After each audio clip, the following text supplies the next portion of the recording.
Welcome to the Sober and Happy podcast, where we talk about all things recovery related, how to navigate the challenges that we'll face along the way on our journeys towards our best lives, and how we could go from living a life of simply just being sober to a life where we're both sober and happy. By the time you're listening to this episode, I am 12 years sober.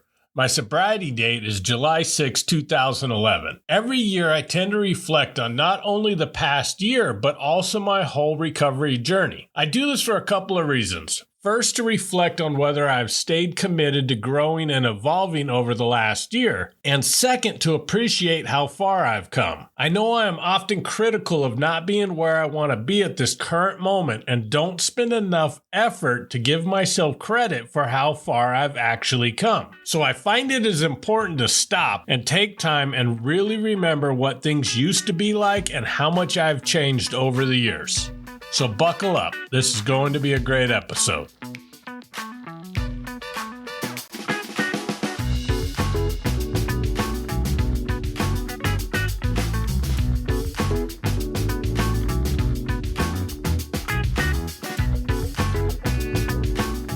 Welcome back. A few quick reminders before getting back to the episode. Our private Facebook group is growing, and I'm proud to say that the community we are building is exactly what I would have wished for. It is positive, supportive, loving, and active. If you want to come join us, you could find it by going over to facebook.com/groups/soberandhappy. Also, I'm posting daily content on both Facebook and Instagram, so if you'd like to check that out, just search for @IamSoberandHappy in either of those socials and make sure to follow me so that you can get that daily content. I'll also put links in the show notes for you. Okay, back to the episode. Usually, I start reflecting on my journey the day before my sobriety birthday because that was the day that I have never had so much doubt about anything in my life. I agreed to go to rehab, but I had very little faith on whether or not I was going to be able to stay sober. In fact, I had cold feet so bad that I considered backing out while still sitting in the Detroit airport. I was on the other side of the country, had about $20 in my pocket, and was trying to figure out how I could back out of going to rehab. It took a promise from the guy waiting outside to take me to rehab that we could stop at the liquor store on the way to get me into his car. I honestly did not believe that that bottle I bought at that store that evening was going to be my last bottle of liquor I would ever drink. That brings me to the first lesson I learned on my journey. You don't have to know whether or not you're going to succeed. Just being willing to try is enough to get started. Doubt still looms over me anytime I'm going to try something new. The voice in my head telling me I'm not good enough to succeed is still there, but I have a mantra that I use, which is simply, yeah, but I could still try. The second thing I learned in recovery is that you don't have to get sober for yourself. If you've listened to past episodes, you will know that it was a moment that opened my eyes to how much my drinking was destroying my mother that motivated me to try to get sober. That was enough to get me to rehab. That was enough to be committed to my recovery when I got out of rehab. But something happened early in sobriety as I started going to meetings and had person after person telling me that I had to get sober for myself or that I would certainly relapse. Here's the thing though, I felt so unworthy of anything good in my life that there is no way that I was enough motivation to get sober. And having people tell me that my reason wasn't good enough really set me back and made me start doubting whether or not I could stay sober. Luckily, I had one guy pull me aside and tell me, don't let anyone tell you your reason to get sober is not good enough. I am so grateful to that man for telling me that.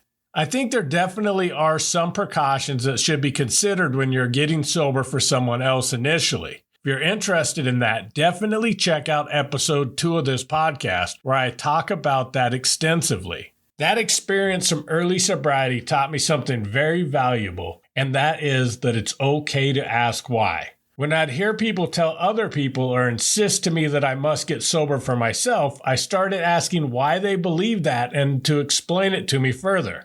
What I found is most people that were blindly throwing advice towards me simply were just repeating things they have heard and often did not know the deeper meaning behind the advice they were giving. Most of the advice I was given for things came as one-liners of slogans that get repeated regularly. If you spent any time in the rooms, you have probably heard dozens of let go and let Gods thrown your way when you're struggling with something. I started asking, okay, how do I apply that advice to what I'm struggling with? What I found was, for most people, that simply meant to them to do nothing and hope everything would magically fall into place. When I first got sober, I had a mountain of debt, a suspended driver's license in 2 states, a failure to appear, I hadn't filed taxes in over a decade, and I had a resume that had such a bad job history that no one seemed to even want to interview me. I was stressed, and people would just say, let go and let God. When I'd ask them, how do I apply that advice to start fixing the immediate problems that I have, the majority of people would simply tell me some version of, just have faith, it'll all work out. Here's the thing, faith alone won't work out those problems. I needed to take action. Finally, one of the ladies in my home group I was going to at the time explained to me, the part you're letting go of is the results you think you need. She told me that I absolutely needed to be doing everything in my power to fix things. However, when and how they get fixed is what I need to let go of. She used my not getting callbacks or job interviews as an example. She told me to keep applying for jobs every day without expectations of which ones are going to call me back or not. That is the part I had to let go of. Once I finally had someone explain to me how to practically apply a slogan to the problems I was experiencing, everything finally clicked, and it finally became helpful advice. After that, I started to ask why more. Not in a challenging or trying to be difficult way, but truly because I was looking for solutions or trying to find someone that could explain it to me in a way that made it click in my brain.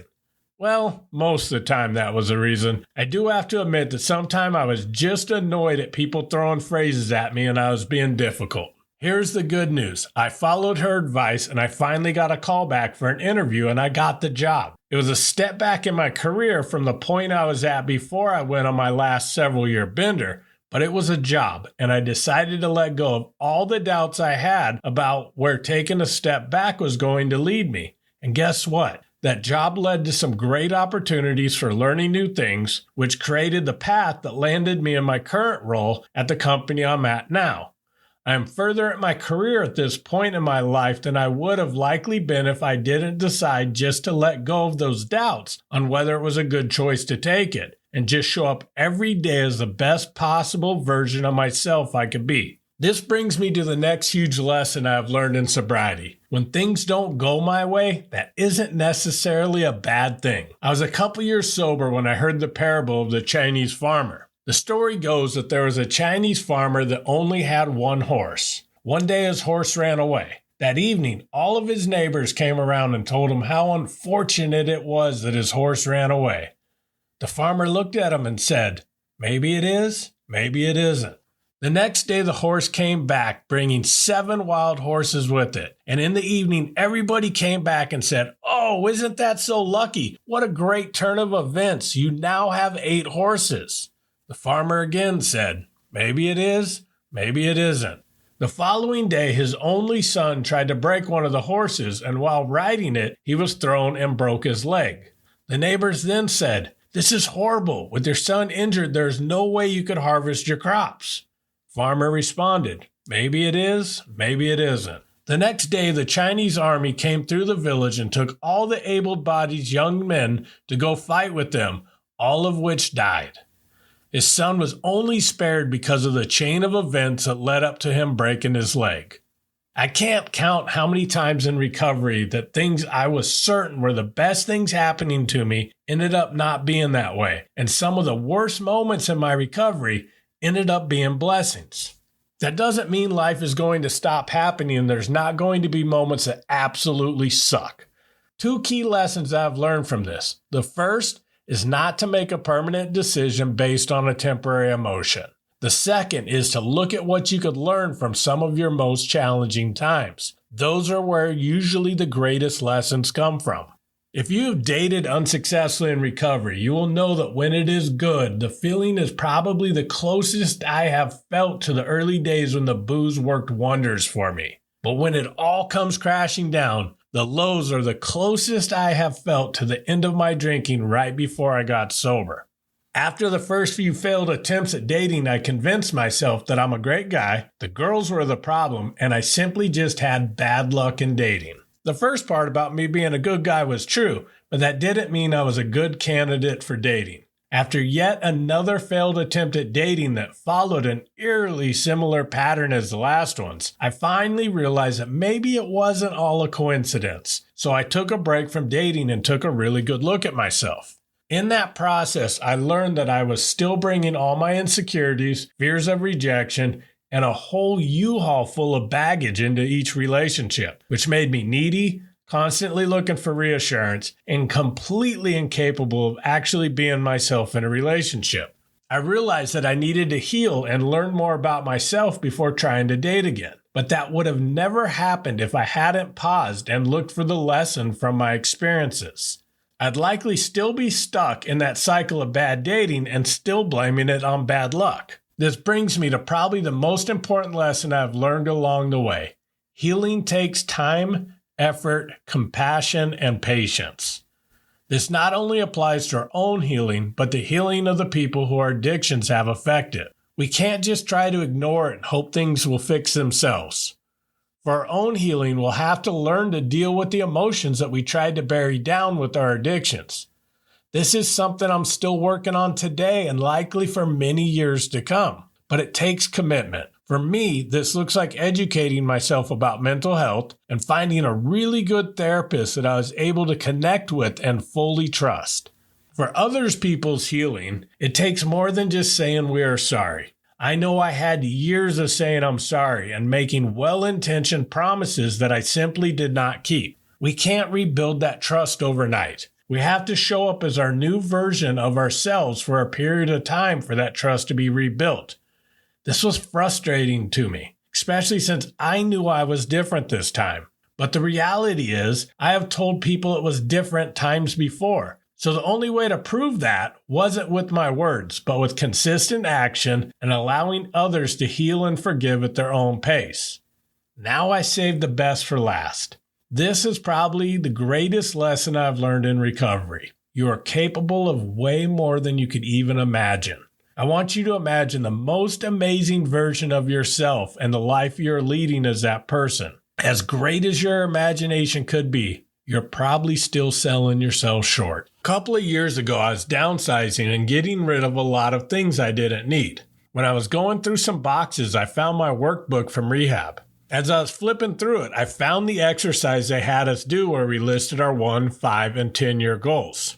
I remember doing that exercise. The first time I did it, I showed one of the addiction counselors and he handed me a new blank goal sheet and told me to do it again, but to think bigger because he knew I was capable of more in life. The sheet I found in that box was the second version of my goal list. I thought as big as I possibly could go and listed goals that I didn't think I'd ever be able to accomplish in my life, let alone in 10 years. I was probably around 8 years sober at that point when I found it. And as I looked at the 10-year goals on that list, I realized I blew every single one of them out of the water. This isn't because I have a massive ability to accomplish things. I simply had no idea at the time what I was capable of. I was basing my future ability based on my past experiences.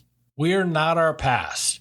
They are events that happen that we could learn a lot from, but they are not the gauge of who we could become. If you commit to healing, growing, dreaming, and most importantly, trying, I promise you that mountain that you don't think you could climb at this moment, you will soon find yourself at the top of that mountain enjoying the view. And from that beautiful view from the top of that mountain, you'll see an even bigger mountain. And having climbed the first one, a little voice will come into your head that will say, maybe I could climb that one too. All you have to do is listen to that little voice, and I promise you, at some point down the road, you will realize that you too are capable of way more than you could ever even imagine. Thank you so much for listening to my trip down memory lane this week, and I'm hoping you're enjoying my podcast. If you're finding it impactful, all I ask is that you share with one other person you think might also find it impactful. New episodes come out each Friday, so I look forward to connecting with you next week. And as always, thank you so much for listening and keep living sober and happy.